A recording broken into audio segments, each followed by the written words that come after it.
নমস্কার বন্ধুরা, আমি রুমিস রেসিপির আর একটা নতুন এপিসোডে আপনাদের সবাইকে স্বাগত। আজ আমি 1 কাপ ময়দা দিয়ে এই দুধ পুলিগুলো বানিয়েছি। পুর ভরা এই দুধ পুলিগুলো খেতে কিন্তু ভীষণ ভালো হয়। এই দুধ পুলির রেসিপিটা শেষ পর্যন্ত দেখার জন্য আপনাদের সবার কাছে আমার অনুরোধ রইল। আর রেসিপিটা ভালো লাগলে প্লিজ চ্যানেলটিকে সাবস্ক্রাইব করে নেবেন, পাশে থাকা বেল আইকনটি প্রেস করে নেবেন। আমি যখন নতুন কোনো ভিডিও আপলোড করব আপনাদের কাছে সবার প্রথমে পৌঁছে যাবে। তো চলুন, দারুণ স্বাদের এই দুধ পুলিগুলো আমি একটা কেটে দেখাই কতটা নরম তুলতুলে হয়েছে।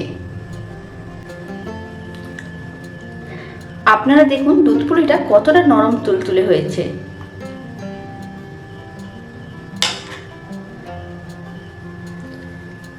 আর এই দুধ পুলিটা আপনারা খাওয়ার সময় বুঝতেই পারবেন না এই দুধ পুলিটা ময়দা দিয়ে বানানো হয়েছে। খেতে কিন্তু ভীষণই ভালো হয়। তো চলুন, দারুণ স্বাদের এই দুধ পুলিগুলো বানানো শুরু করা যাক। প্রথমে একটি কড়াইকে গ্যাসের উপর বসিয়ে দিয়েছি। এখন আমি কড়াইয়ের মধ্যে দিয়ে দিচ্ছি 100 গ্রাম গুড়ের বাতাসা। আপনারা এখানে গুঁড়ও দিতে পারেন। আজকে আমি গুড়ের বাতাসা দিয়ে বানাচ্ছি। এবার এই বাতাসার মধ্যে আমি দিয়ে দিচ্ছি সামান্য পরিমাণ জল। এতে বাতাসাগুলো তাড়াতাড়ি মেল্ট হয়ে যাবে। বাতাসাগুলোকে আমি কড়াইয়ের চারিদিকে এইভাবে ছড়িয়ে দিয়েছি। এতে কি হবে, বাতাসাগুলো তাড়াতাড়ি কিন্তু মেল্ট হয়ে যাবে।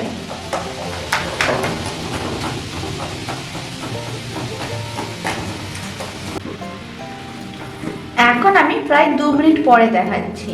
আপনারা দেখুন বাতাসাগুলো কিন্তু ভালোভাবে মেল্ট হয়ে গেছে আর আমাদের ইনস্ট্যান্ট গুড়টাও কিন্তু রেডি হয়ে গেছে। এখন আমি এর মধ্যে দিয়ে দিচ্ছি নারকেল কোড়া। আর এখানে আমি প্রচুর পরিমাণ নারকেল কোড়া দিচ্ছি না, মেজারিং কাপের হাফ কাপের অল্প একটু কম নারকেল কোড়া আমি দিচ্ছি। এবার নারকেল কোড়াটাকে আমি খুব ভালো করে মিশিয়ে নিচ্ছি। তারপর মিশ্রণটাকে আমি ঘন করে নিচ্ছি।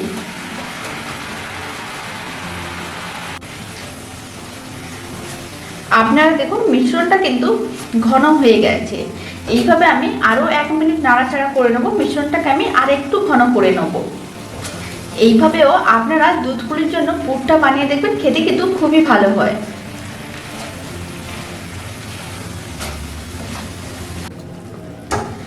নারকেলের পুরটা কিন্তু রেডি হয়ে গেছে। এবার আমি নারকেলের পুরটাকে একটা থালার মধ্যে বা প্লেটের মধ্যে নামিয়ে ঠান্ডা করে নেব। এটা ঠান্ডা হলে আরো একটু ঘন হয়ে যাবে।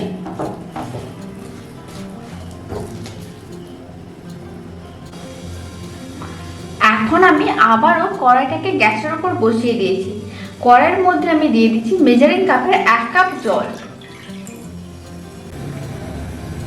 এবার জলটাকে আমি গরম করে নিচ্ছি ভালো করে। আর এই সময় আমি এর মধ্যে দিয়ে দিচ্ছি ছোট্ট একটা চামচের 3 ভাগের 1 ভাগ লবণ বা স্বাদ অনুযায়ী লবণ। এটা আমি টিস্পুনে লবণটা দিয়েছি। এবার লবণটাকে খুব ভালো করে আমি মিশিয়ে নিচ্ছি। আর আমি দিয়ে দিচ্ছি 3 চামচ চিনি।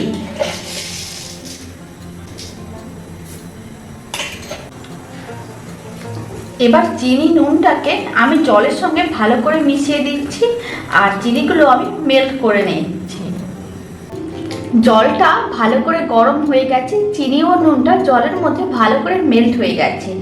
এই সময় আমি জলের মধ্যে দিয়ে দিচ্ছি মেজারিং কাপের 1 কাপ ময়দা। পুরো ময়দাটাই আমি একসঙ্গে দিয়ে দিচ্ছি।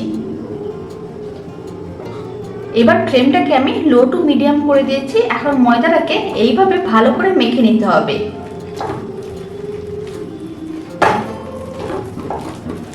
এইভাবে মাখতে মাখতে আপনারা দেখবেন যে ময়দাটা কিন্তু একটা ডোতে পরিণত হয়ে যাচ্ছে।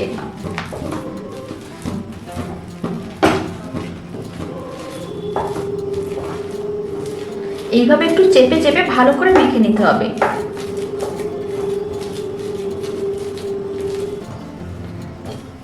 আপনারা দেখুন ময়দাটা কিন্তু একটা ডোতে পরিণত হয়ে গেছে আর কড়াই থেকে কিন্তু একেবারে আলাদা হয়ে গেছে।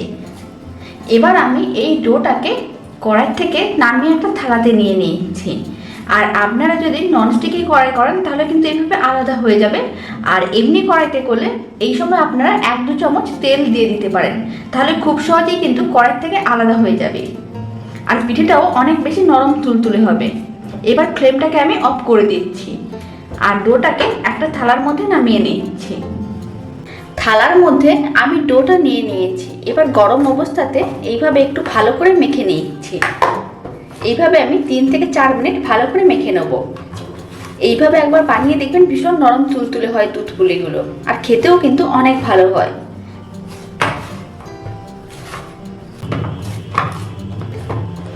4 মিনিট আমি খুব ভালো করে মেখে নিয়েছি। এই সময় আপনারা দেখবেন ডোটা কিন্তু ভীষণ নরম তুলতুলে আর অনেক বেশি স্মুথ লাগছে। এবার আমি এর থেকে এইভাবে ছোট ছোট করে লেচি কেটে নিচ্ছি। এতটা করে অংশ নিয়ে একটা লেচি আমি কেটে নিচ্ছি। আর এই পিঠেটা কিন্তু বানানো একেবারেই সহজ। আপনারা একবার বানিয়ে দেখবেন, আশা করি আপনাদের খুবই ভালো লাগবে আর বারবার বানাতে ইচ্ছে করবে। খুবই ভালো খেতে হয়। আর ময়দাটা এখানে কিন্তু সেদ্ধ করে নেওয়া হয়েছে, গরম জল দিয়ে এটাকে ভালো করে কড়াইতে মেখে ডো বানানো হয়েছে। এই সময় কিন্তু আপনারা ময়দা থেকে খুব ভালো একটা সেন্ট পাবেন, কোনো রকম কাঁচা গন্ধ কিন্তু আপনারা পাবেন না।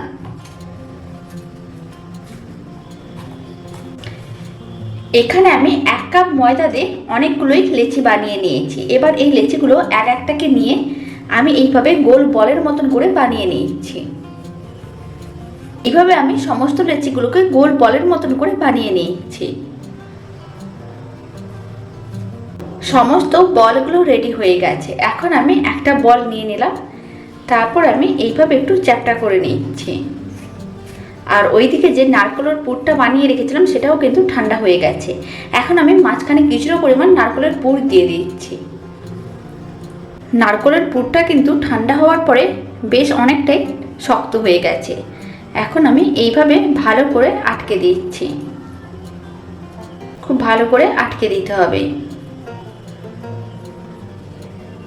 তারপর হাতের সাহায্যে এইভাবে একটু চেপে চেপে মসৃণ করে নিতে হবে।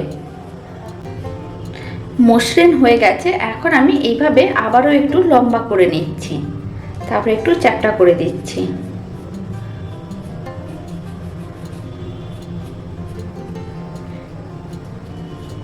এইভাবে সাইডগুলোকে একটু সমান করে নিচ্ছি। এবার আমি এরকম একটা চামচ নিয়ে নিয়েছি, তারপর আমি এইভাবে দাগ দিয়ে দিচ্ছি।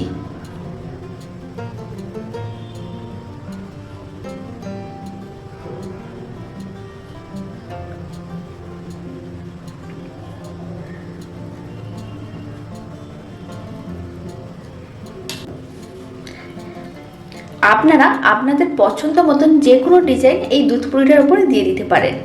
এখন আমি আপনাদের আর একটা দুধ পুলি বানানো দেখিয়ে দিচ্ছি। তার জন্য আমি আবারও একটা লেচি নিয়ে নিয়েছি। এইভাবে আমি একটু চ্যাপ্টা করে নিচ্ছি, আর কিছুটা পরিমাণ পুর আমি এর মাঝখানে দিয়ে দিচ্ছি।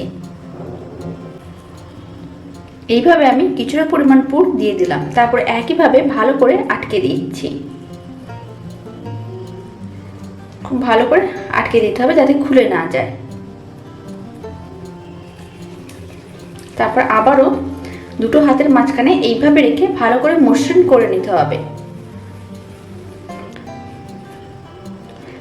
তারপর এইভাবে লম্বা করে একটু প্রেস করে চ্যাপ্টা করে নিচ্ছি।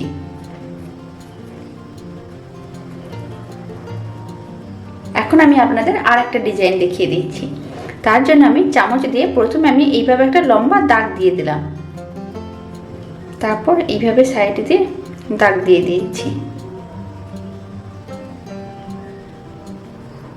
আবারও এই দিকটাকেও একইভাবে দাগ দিয়ে দিচ্ছি।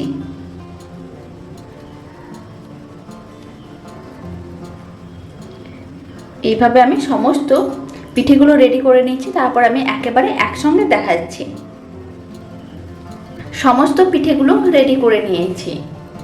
আর আপনারা দেখুন পিঠেগুলো দেখতে কতটা ভালো লাগছে। আর এই পিঠেগুলো বানানোর জন্য কোনো রকম ঝামেলার কিন্তু দরকার হয় না। এই পিঠেগুলো তো ভেঙে যাবার কোনো রকম ভয়ও থাকে না, আর খেতেও কিন্তু অনেক ভালো হয়। এখন আমি একটা কড়াইতে পরিমাণ মতন দুধ নিয়ে নিয়েছি। এবার দুধটাকে আমি প্রথমে ভালো করে গরম করে নিচ্ছি। দুধটাকে আমি খুব ভালো করে গরম করে নিয়েছি। এখন আমি দুধের মধ্যে দিয়ে দিচ্ছি 3 চামচ চিনি। আপনারা আপনাদের স্বাদ অনুযায়ী চিনিটা দিয়ে দেবেন। এখানে আমি 3 চামচ চিনি দিচ্ছি। আমি দিয়ে দিচ্ছি দুটো এলাচ, আর এলাচ দুটোকে আমি এইভাবে একটু ফাটিয়ে দিয়েছি যাতে ফ্লেভারটা খুব ভালো আসে। এবার খুব ভালো করে আমি মিশিয়ে নিচ্ছি। চিনিগুলো দুধের সঙ্গে খুব ভালো করে মিশে গেছে। এখন আমি যে পিঠেগুলো বানিয়ে রেখেছি সেইগুলো এখন দুধের মধ্যে আমি দিয়ে দিচ্ছি।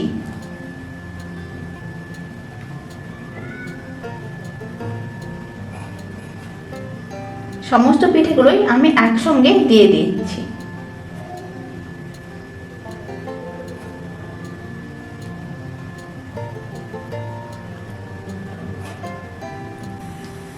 সমস্ত পিঠেগুলো আমি দুধের মধ্যে দিয়ে দিয়েছি। এবার আমি মিডিয়াম ফ্লেমে এইভাবে 5 মিনিট আমি পিঠেগুলোকে দুধের মধ্যে রান্না করে নেবো। এতে পিঠেগুলো অনেক বেশি নরম তুলতুলে হয়ে যাবে। 5 মিনিট পরে আমি আপনাদের দেখাচ্ছি। আর এতে দুধটাও অনেকটা ঘন হয়ে যাবে।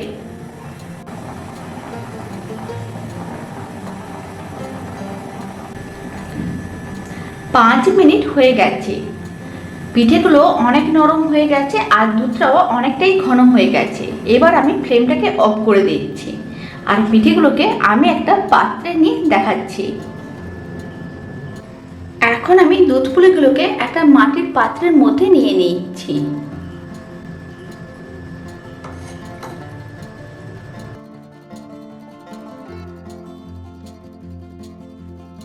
দুধ পুলিগুলোকে আমি একটা পাত্রের মধ্যে নিয়ে নিয়েছি। আর এই দুধ পুলিগুলো আপনারা যদি বাড়িতে বানান অবশ্যই আমাকে কমেন্ট বক্স জানাতে একেবারেই ভুলবেন না রেসিপিটা আপনাদের কেমন লাগলো। তো চলুন এবার আমি একটা দুধ পুলি কেটে দেখাই কতটা নরম তুলতুলে হয়েছে। আপনারা দেখুন দুধ পুলিটা কতটা নরম তুলতুলে হয়েছে।